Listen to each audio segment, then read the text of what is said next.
트럼프 2기 시대가 오면 한국에 되게 어려운 상황들이 벌어질 것 같습니다. 바이든이라고 하는 이가 지난 4년간 경제를 망쳤다고 미국 사람들은 생각했습니다. 그래서 트럼프를 다시 불려들인 거죠. 가게들이 문을 닫고 여행도 못 가고 먹는 것도 제대로 못 챙겨 먹는다라고 그들은 생각했습니다. 그래서 그들은 트럼프를 다시 불렀죠. 근데 이제 앞으로 어떻게 될지 잘 생각해 볼 필요가 있을 것 같습니다. 국제사회 질서가 요동을 칠 것 같습니다. 10%에서 20%의 관세를 부과한다고 합니다. 그러면 어떻게 되겠습니까? 많이 뒤집어지는 거죠. 중국산에는 60%까지 관세를 부과한답니다. 더 극단적으로 변하는 것 같습니다.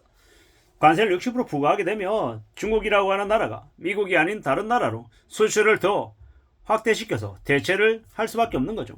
그러면 한국이라고 하는 나라에 중국산 저가 물량이 엄청나게 많이 공세될 수 있을 거다라고 봐야 되겠습니다. 그렇게 되면 한국에 있는 중소 유통업체, 제조업체 쉽사리 버틸 수 있겠습니까? 되게 어려진다라고 봐야 됩니다.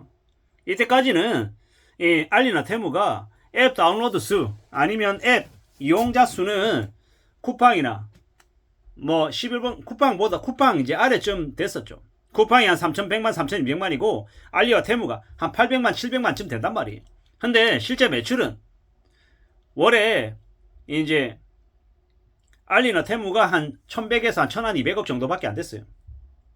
11번가 3천억 대쯤 되고 그에 비해서 상대적으로 되게 적었단 말이죠.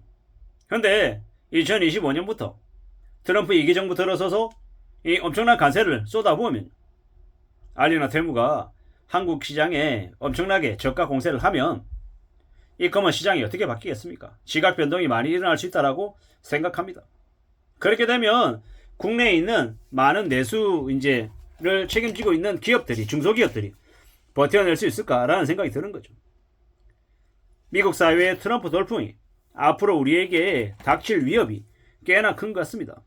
이미 한국은 가계부채 문제, 환율 문제, 수출 둔화 문제, 경제 성장률 저하 이런 것들 때문에 되게 상황이 안 좋아요.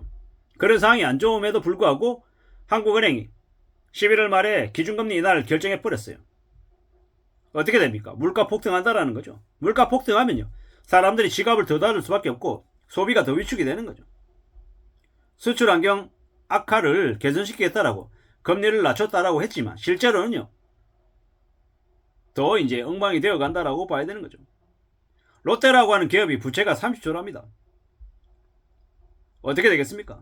과연 그 부채 30조를 다 극복할 수 있겠냐? 아니면 되게 팔다리를 자르는 그런 이 어려움을 겪을지 두고 봐야 될 것 같습니다. 롯데라는 그룹 자체가 없어지진 않겠지만 되게 많이 휘청할 수 있는 건 사실인 것 같습니다. 큰 폭락을 맞을 것 같다라는 겁니다.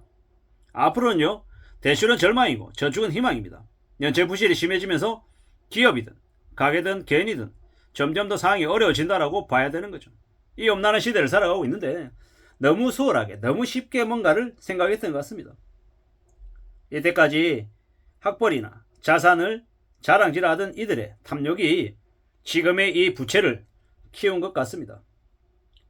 대기업 연구직, 교사, 약사, 고위직 공무원, 경찰들, 의사들, 판검사들 이런 이들이 전부 다 연끌하고 다주택 투기를 했다고 하죠.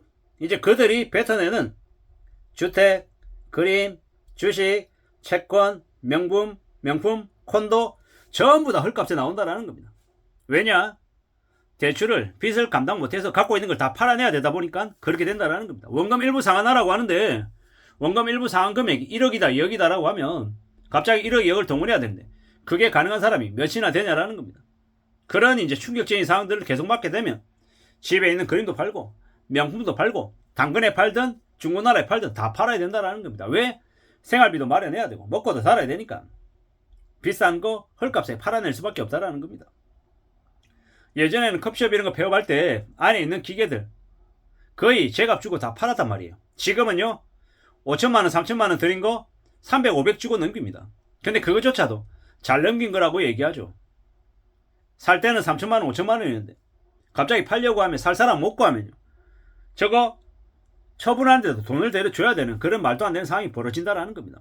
호황일 때와 불황일 때 극심한 차이가 있다는 겁니다.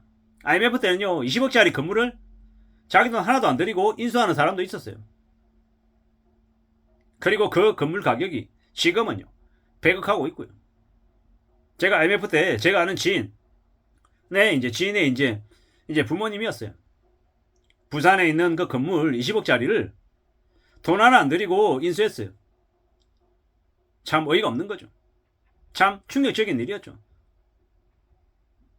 그렇게 20억짜리 건물 받아가지고 층별로 전부 다 자기가 다 정리하고 인테리어하고 수리하고 깨끗하게 만들어가지고 이 층별로 다른 이제 건물의 임대료보다도 훨씬 싸게 월세를 한 절반 가격으로 한 10년 계약해버리니까 상가가 살아날 수밖에 없는 거죠. 그렇게 해서 건물 가치 높이고 지금도 팔지 않고 계속 잘 운영하고 있습니다. 또 다른 제 친구의 부모님은 해운대에서 모텔을 내요, 모텔. 근데 되게 좋은 모텔을 하셔서 거의 준호텔급에 준하는 이 건물이에요. IMF 때 사서 팔지 못하고 어쩔 수 없이 운영을 했는데 지금은요 되게 가게 장사가 잘 돼서 되게 이제 그냥 평생 그걸로 먹고 사는 이제 일이 돼버렸죠.